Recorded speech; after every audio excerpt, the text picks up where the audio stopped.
internacional. Economía y mercado con el ingeniero Luis Fernando García. Hola, bienvenidos a nuestra sección Economía y Mercado. Queremos pedirle disculpas porque nuestra sesión es todos los lunes, pero estuvimos fuera de la ciudad y por compromisos ajenos pues no pudimos estar aquí con ustedes el lunes. Y hoy estamos cumpliendo con todos ustedes y con el director de esto, el productor, don Nelson Abreu. Miren, hoy tenemos una primicia muy fuerte, acabadita de sacar del horno, como diríamos nosotros, Economía y Mercado, y que nos llega desde el mundo, desde la parte de Europa, desde Inglaterra, desde el Banco Central de Europa y desde la Reserva Federal. Si usted es empresario, si usted es industrial, le hemos hablado muchas veces sobre esto, sobre los temas de que este no es el mejor momento para usted financiarse. Hoy los mercados así nos confirman esa realidad, la cruda realidad de lo que viene y de lo que se acerca. Posiblemente una crisis peor que la que pasamos en el año 1929 con el crash de Wall Street. Y la crisis peor que la que pasamos en el 87, de la que pasamos en el dot-com en el 2000 y de la que pasamos también en el 2008 con el subprime mortgage. Porque sencillamente a los poderosos se le ha ido de la mano la inflación, producto de lo que nosotros hemos planteado aquí, de la inyección de liquidez de 6 trillones de dólares del Banco Central, de la Reserva Federal, y casi 6 trillones de euros que le ha inyectado el BCE, el Banco Central de Europa. La bolsa colapsó hoy, cuando nosotros tomamos la muestra. Esa es la primera gráfica, señor director, y vemos que el Dow Jones colapsa. No, la primera, la gráfica del Dow Jones Index, es el Banco de Inglaterra, que sube los puntos de interés. Es el DAX, ahí vemos los mercados, el DAX de Alemania, cuando tomamos la muestra, cerrando en 473 puntos por debajo, el FTS de 100 de Inglaterra 69, el CAC 40 de Francia 208, el Eurostoxx con 139, el IEX, el IBEX de España y así sucesivamente. O sea que todos los mercados, toda la bolsa colapsó hoy. Entonces, eso tiene una lectura. Colócame la siguiente gráfica, señor director, del Dow Jones, que llevaba, ahí los vemos, 890 puntos abajo cuando nosotros tomamos la muestra. Y eso era hasta las 4 de la tarde. O sea, que ahora que apenas está cerrando. Eso tiene una lectura. ¿Y por qué colapsa la bolsa? Bueno, por la política restrictiva de los poderosos. ¿Y cuáles son los poderosos? Bueno, el Banco Central de Europa, la Reserva Federal, la FED y el Banco Central de Inglaterra, que ambos, los tres, todos subieron su tasa de política monetaria. Y nosotros queremos ver esa cronología, señor director. Usted no colocó el Banco Central de Inglaterra ahorita, que subió 50 puntos esta semana. Ayer los vemos. Bank of England, eso fue hoy, diciembre 15. Raise interest rate, keep rate by 50 basis points. Entonces, ¿qué significa esto? Bueno, en su punto más alto, por los pasados 14 años, debe llegar a 3,50%.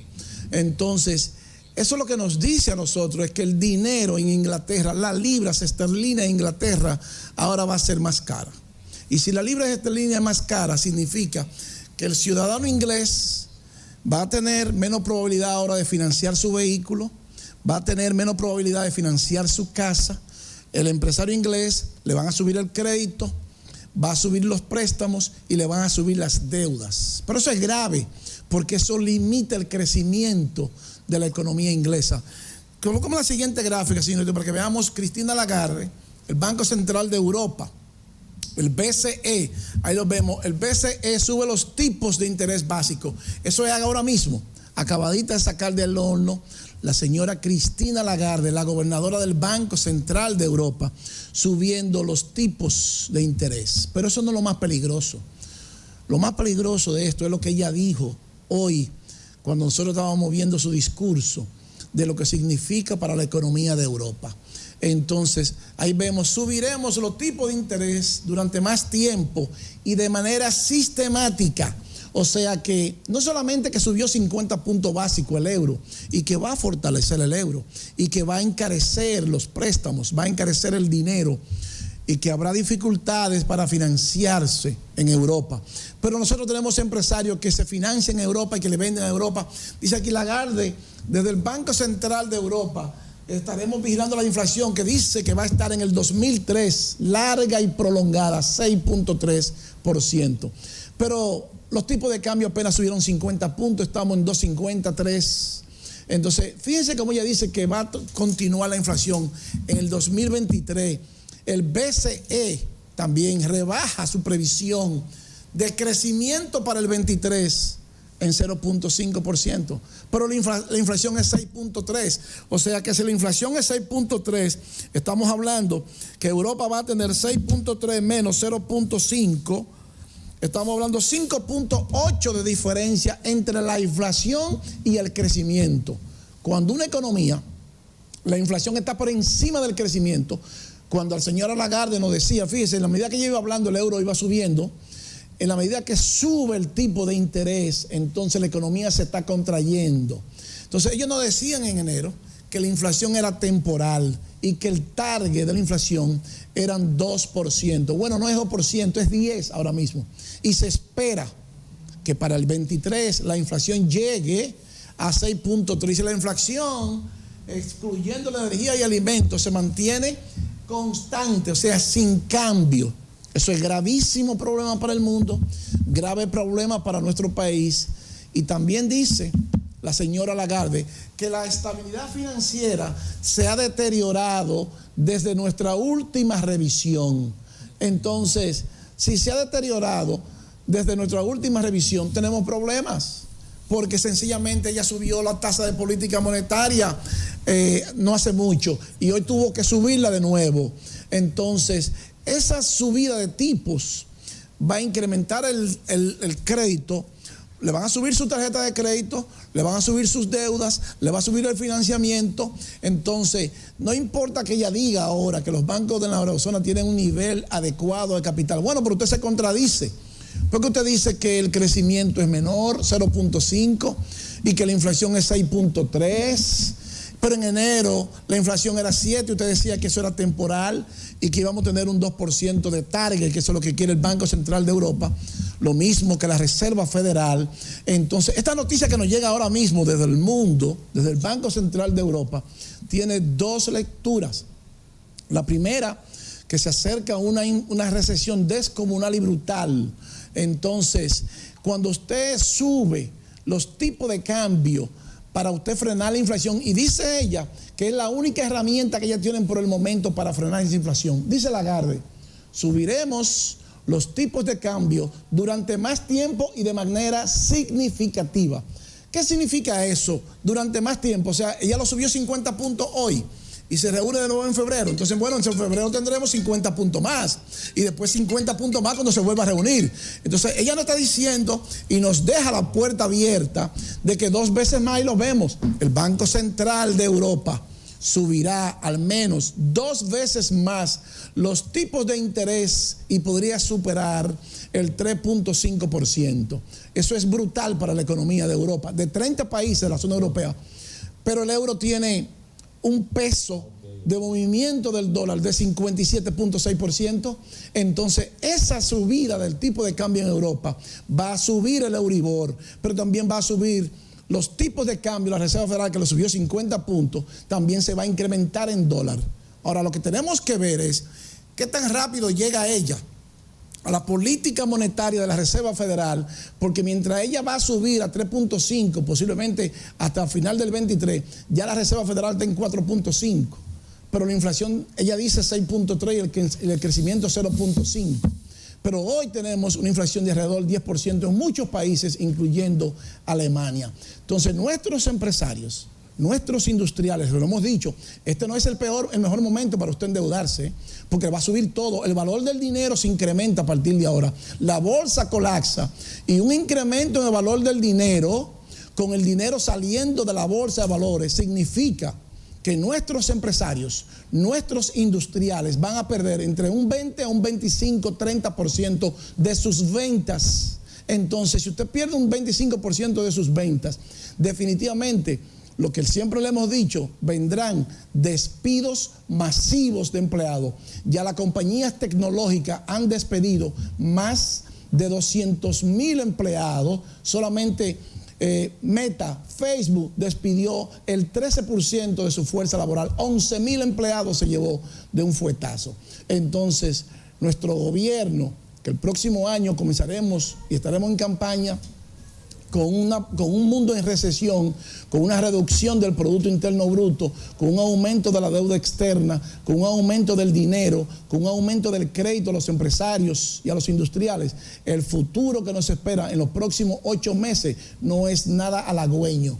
¿Quién nos lo está diciendo? Nos lo está diciendo el mercado, que ya tomó posición y comenzó a colapsar a partir de hoy por la política restrictiva que dice, fíjense cómo se disparó el euro en la medida que ella estaba hablando, y los bonos del Tesoro y los bonos de otros países, producto, en la medida que ella hablaba, el mercado estaba reaccionando, pero reacciona e incorpora los precios, porque lo que viene es demoledor para la economía mundial y por descalificación para nuestra economía. Nuestros empresarios, nuestros industriales, que no se financien ahora, porque es el peor momento y el peligro de una gran y prolongada recesión es inminente. Lo único que puede salvarnos un poquito es que termine la guerra de Rusia con Ucrania, porque el 95% del pánico y la incertidumbre que hay en los mercados es provocado por la invasión a Rusia y Ucrania, y los datos económicos no son nada halagüeños, y la bolsa va a colapsar, y la recesión es inminente, y el despido de empleados también es inminente, lo que garantiza que millones y millones de empleados alrededor del mundo irán para la calle, y muchos gobiernos perderán las elecciones producto de que la economía va a colapsar en forma mundial. Entonces eso nos va a traer grave problema a nuestra fuerza laboral y a los gobiernos nuestros, que son históricamente gobiernos gastones que gastan mucho dinero y gobiernos corruptos. Ahí lo vemos. United States Federal Reserve subió a 4.50 la política monetaria del dólar, o sea que el dólar también continúa la presión. Pero no solo eso, dice la señora Cristina Lagarde que le va a quitar dinero al mercado. Comienzan a retirar el dinero de la bolsa y a subir la tasa de política. Esas son dos armas de destrucción masiva para cualquier economía y para la bolsa de valores. Es decir, que no se endeude, porque millones y millones de trabajadores irán para la calle. Ingeniero, una pregunta que me surge. Sí, yo tengo dos preguntas después de la tuya. Yo tengo una pregunta que me preocupa. Que ahorita yo estaba hablando precisamente del tema de Rusia, Ucrania. Sí. Usted acaba de afirmar o de reafirmar lo que yo estaba diciendo, pero hay un tema importante que usted acaba de mencionar. Si el crecimiento es 0.5% y la inflación es 6.3%, estamos hablando que necesariamente hay problemas serios. Sí, grave. Y se acerca una recesión económica brutal. Sí, así es. Entonces, aparte de eso, de que ya los mercados, con ese aumento significativo de la tasa de interés, no son atractivos para la inversión, porque entonces el dinero está costando mucho más de lo que debe. Sí, entonces las empresas, históricamente, en la medida que una empresa le sube la deuda, porque ahora no es lo mismo que usted esté financiado un 2% a que usted tenga que pagar un 5%. Entonces, si usted tiene 10 millones de dólares, 50 millones de dólares, 100 millones de dólares, y se financia de un 2 y le sube a un 5, entonces usted tiene que despedir empleados. Es una ecuación simple. Y reducir los costos. Y reducir los costos. ¿Y por dónde se reducen los costos? Lo primero que usted hace es reducir las nóminas. ¿Y las nóminas por dónde se reducen? Cortando empleados. Y reducir los gastos. Entonces, eso es masivo que viene. No lo salva nadie, no nos salva nadie. Los mercados nos están hablando. Y por eso que hemos dicho siempre la importancia de la bolsa de valores. Porque el mundo se controla desde la bolsa. Mientras ella está volando, el mercado se estaba moviendo. Nosotros no lo sentimos aquí. Bueno, pero lo vamos a sentir en los próximos 6 o 8 meses. Y usted verá a la persona diciendo que no tiene dinero y que no hay dinero y que perdió su empleo. Y con perdiendo su empleo, pierde su casa, su vehículo y el futuro de su familia. Pero lo que usted ha analizado, ingeniero, es primicia eso hoy. Es una primicia, pero yo estoy muy preocupado. El mundo debe estar muy preocupado. No hay manera de paralizar eso. Claro. No hay forma. Bueno, claro que hay forma. Hay forma. Entonces, ¿qué es lo que hay que hacer? La guerra para. Si la guerra para, lo que puede salvarnos ahora. La guerra. Si la guerra. Si la guerra para, nos paralizaría un poco. Para un poco la incertidumbre del mercado. Porque el mercado está ahora mismo moviéndose por un 95% de geopolítica. Y el problema geopolítico ahora mismo es Rusia-Ucrania. Ahora, ¿qué pasa? Los datos económicos desafortunadamente, esa inflación no es provocada por Rusia, porque Rusia invade a Ucrania en febrero y en enero teníamos una inflación de 7.2. Esa inflación llegó por el dinero líquido sin valor que pusieron ellos en los mercados, pero se les fue de las manos. Entonces, al irse de la mano y Rusia invadir Ucrania, eso lo que hace es que le agrega más combustible a este problema que tenemos. Ahora, si la guerra termina, manda un mensaje de confianza y tranquilidad y de certidumbre, que es lo que necesita la bolsa. Porque también, Nelson, ahí hay algo importante, ingeniero, que hay que resaltarlo. Rusia le está vendiendo su petróleo, su gas a China, a la India, a Turquía, pero se lo están vendiendo 3 veces el precio a Europa. Entonces, eso es un elemento. Otro elemento es la parte de los commodities, que Rusia produce la mayor parte, un buen porcentaje de los alimentos que se producen en el mundo y los fertilizantes. Pero hay otro elemento esencial: la cantidad de dinero que los países europeos y Estados Unidos han invertido en la guerra. Sí, pero lo más preocupante es que ellos aumentaron antes de la pandemia. Antes de la pandemia teníamos, sí, el circulante, la masa monetaria de Estados Unidos aumentó un 40%, 41%. Entonces, ¿qué pasa? Que ellos tenían, la Reserva Federal tenía 3.5 trillones de dólares en el mercado. Luego de la pandemia lo llevó a 9 trillones de dólares, casi 6. Pero también lo mismo hizo el Banco Central de Europa, la señora Cristina Lagarde, que de casi 4 trillones de euros que tenía la bolsa, lo llevó a 9 trillones de euros. Pero ahora ya dice, vamos a seguir subiendo los tipos sistemática y constante, porque la inflación está muy alta, el crecimiento lo bajamos a 0.5, por la inflación será de 6.3. Entonces ya ahora van a subir los tipos, pero le sacan el dinero a la bolsa. Entonces, ¿cuál es la lectura de eso? Que ahora la gente va a percibir, en la calle lo vamos a ver, que la cosa está mala. ¿Por qué? Porque no hay dinero en la calle. Cuando ese dinero comienza a salir de la bolsa, entonces usted tiene menos dinero en su bolsillo, porque ese dinero no está entrando a la economía mundial y en consecuencia se va de la economía y se va a ir de la nuestra. Entonces el pueblo va a percibir que no hay dinero, que todo está más caro, y entonces encima de eso, si usted pierde su trabajo, es una depresión brutal para usted. Entonces, porque las empresas van a tener que cortar por las nóminas, porque sencillamente sus ventas le van a bajar un 30, un 25% mínimo después que esto comienza a filtrarse en la economía. Porque esta información se filtra de 6, lo hemos dicho siempre, alrededor de 6 meses para allá es que comenzamos a sentir la presión. El tsunami viene, ya lo sabemos, y se lo advertimos al gobierno y a nuestros empresarios. Y no es el pitcher de las águilas. No es el pitcher de las águilas. Ingeniero, ¿y a usted no lo ha llamado el presidente del Banco Central de aquí, Albizu Castro? No tienen que llamarme. Nosotros le estamos dando gratis. Una asesoría que como un aporte al país. Usted la está dando gratis. No lo han llamado. Esta es una información de pero oye, por Dios. Esto es una información de la élite para la élite. Y nosotros tenemos 20 años diciendo aquí que el mundo se controla desde Wall Street. Ahora, ¿qué me preocupa a mí? Que no se tomó la medida. Que nosotros los dominicanos nos gusta mucho hablar. Yo tengo una maestría, tengo un posgrado, tengo un doctorado. Bueno, pero usted sabe de bolsa. Bueno, usted se va a dar un buen empleado, porque usted no sabe de dónde vienen las medidas que lo controlan a usted. Entonces, nuestros pueblos, la diferencia entre ser un país rico y un país pobre es que ellos tienen bolsa de valores fuertes y nosotros no. Por eso ellos son ricos y nosotros somos pobres.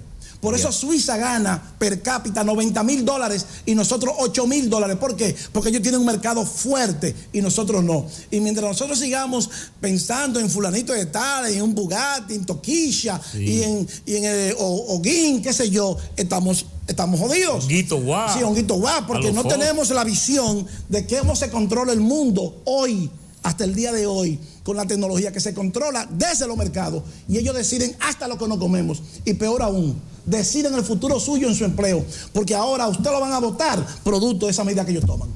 Ingeniero, finalmente, en medio de este panorama que usted ha analizado, este título le merece alguna opinión. La deuda nacional de Estados Unidos supera los 31 billones por primera vez. Trillón. Billones, ¿Son trillones? Sí, porque para nosotros es billones, pero para allá es trillones. O sea, debe ser trillones. Ajá. 31 trillones. Sí, está por encima. ¿Es preocupante? Sí. Ahora bien, ¿qué es lo que pasa? Es el país más endeudado del mundo, ¿verdad? Pero ¿qué pasa? Que Estados Unidos dice, I am United States of America, tu dinero está garantizado conmigo. Yo tengo una maquinita que te hago los dólares, ellos son los que lo hacen. Si yo le deben a usted, ¿cuánto que yo te debo, don Nelson? 100 millones. Hale 100 millones a don Nelson y yo se lo pago. ¿Y cuánto le salen los 100 millones? Dile a Nelson para En que se 5 ría. centavos. Pero usted le paga, tiene que pagar 100 millones. ¿Me entendiste ahora? ¿Cómo es la vaina? Cada Ese es el dólar, sistema. cada dólar Oiga, cuesta sí, 5 ese centavos. es el, 5 centavos. ese es el Pero él te lo vende sistema. en un dólar. En un dólar. Ese es el sistema, ese es el poder, Es porque el hay un poder. rule of power y nosotros le trazamos aquí, lo dimos también como primicia, cómo funciona la pirámide. Y lo vamos a volver a decir, la pirámide funciona. El primer piso es el pueblo, el segundo piso es el ejército para reprimir el pueblo. El tercer piso son los políticos. Fíjense que los políticos están encima del ejército. Ajá. El pueblo, el ejército y los políticos. Sí. El cuarto piso son las corporaciones. ¿Y de dónde son las corporaciones? De Wall Street, que se cotizan en bolsa, porque las corporaciones son las que financian a los políticos. En el quinto piso están los bancos centrales, todos, vamos a decir, La los banca. poderosos, la banca. Sí. En el sexto piso está la Reserva Federal. En el séptimo piso está el BIS, el Banco International Settlement, no el Banco Interamericano de Desarrollo, No. Es un banco central que le presta a los bancos centrales. Y en el octavo piso está la élite. Nos guste o no, ese es el control del mundo. Te tengo un dato para que tú veas por dónde va la cosa. Eso que tú acabas de decir es tan cierto que hoy en día, cuando Wall Street tiene crisis, fíjate el caso de Obama, que Obama quiso controlarlo y tuvo que prestarle los cuartos para Sí, resolver sí, el porque problema. decía que too big to fail, pero es muy grande para caer. Exacto. Entonces, ¿qué es lo que pasa con esto? Que si el mundo se controla desde Wall Street, ¿qué es lo que saben la élite mundial y los países desarrollados que nosotros no sabemos? Bolsa de valores. Pero hay otra cosa también Sí, de simple. que hay que explicárselo a la población. La Reserva Federal de Estados Unidos está compuesta por 13 bancos, 13 familias, que son los que dominan la economía mundial. O sea, los que aportaron, los que crearon la Reserva Federal, son los dueños de todas las decisiones, y el presidente de Estados Unidos solamente nombra el presidente de la Reserva Es Federal. el uno, gobernador. nombra uno. De solamente uno solo. Pero vamos a decir, para que concluyamos ese punto, ¿qué es lo que quiere China? Eso mismo. Eso mismo. Que China quiere que en vez del dólar sea la El moneda monetaria, la moneda del mundial de reserva, sea el yuan. Sí. Pero entonces, ¿qué pasa? China, el presidente Xi Jinping, el año 18 cambió la constitución y se perpetúa en el poder para él ser hasta que él se muera. Entonces yo no voy a llevar mi dinero a China, donde sea una persona que decida por mi dinero. Yo quiero en Estados Unidos, donde hay un congreso que frena al presidente y que le dice: no, usted se equivocó, usted no puede tomar esas decisiones. Entonces, por eso la pugna, por eso la puja, por eso es el peligro, porque China quiere lo que hoy es Estados Unidos, y eso le cuesta sangre, eso le cuesta. De Estados Unidos no le va a entregar la política de tener la moneda hegemónica del sistema financiero gratis, tú me la tienes que quitar. Sí, pero recuerda también que China tiene el problema de que la producción china va en aumento.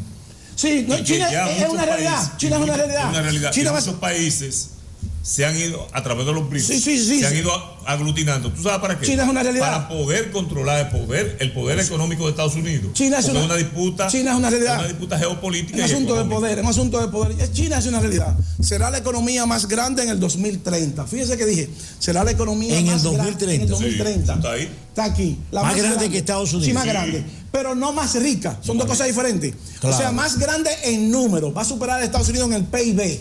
O sea, China va a producir más PIB que Estados Unidos. Sí. Más grande, pero no más rica. Todavía China tiene un ingreso per cápita de $8,000. Entonces Estados Unidos tiene un ingreso per cápita de $66,000. Entonces, ¿será China una realidad? Sí lo es, pero todavía será una economía pobre, Sí, no una pero economía rica. Recuerda que la diferencia entre China y Estados Unidos está en el número de población. Bueno, pero eso es parte Mientras del ese sistema. debate se da, ingeniero, mientras ese debate se da, la población, el pueblo, el país, nosotros en Latinoamérica y el mundo, todos los países que cubren, vamos sufriendo entonces Sí, porque mientras- ese pleito pero, entre ellos ¿usted sabe hace por que qué? sufran más los ¿Usted pobres. sabe por qué? Porque a nosotros no nos interesa aprender de la bolsa.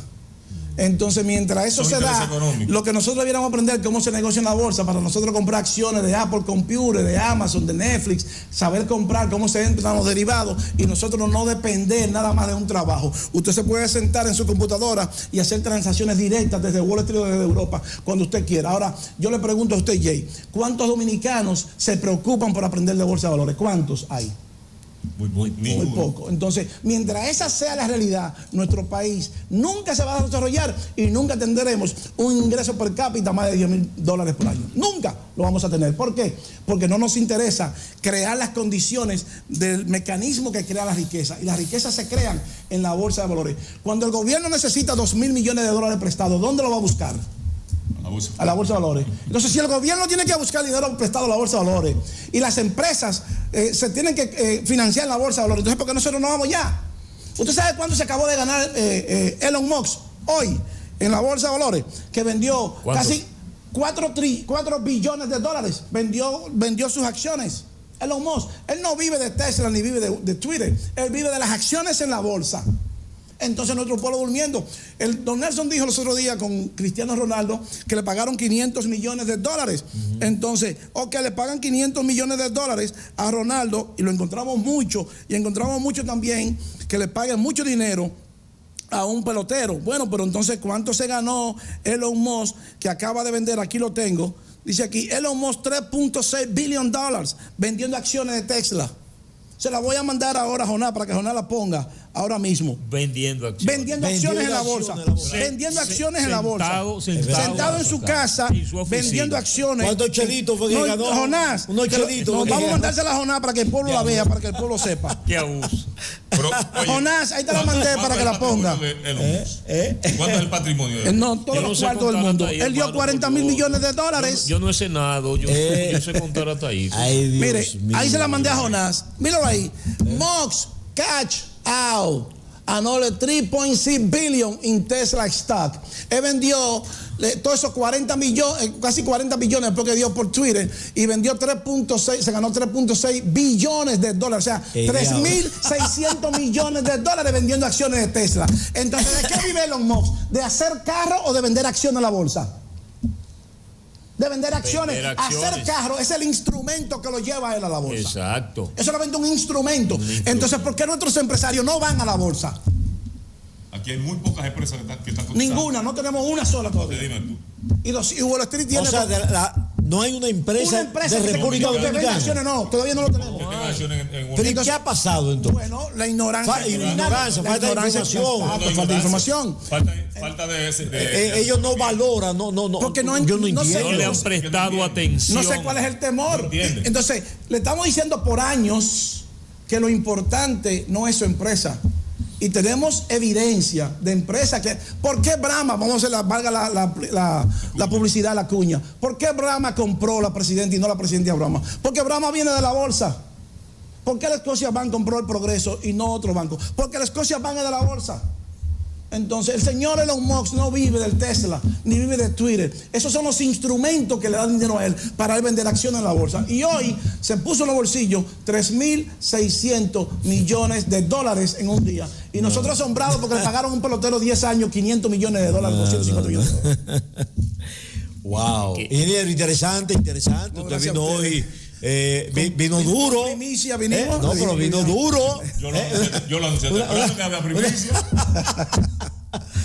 Luis Fernando García, el ingeniero, hablando de todo esto, señores, temas interesantes. Jonás, ¿cuánto fue que se ganó Elon? 3.6 billones. Apágalo.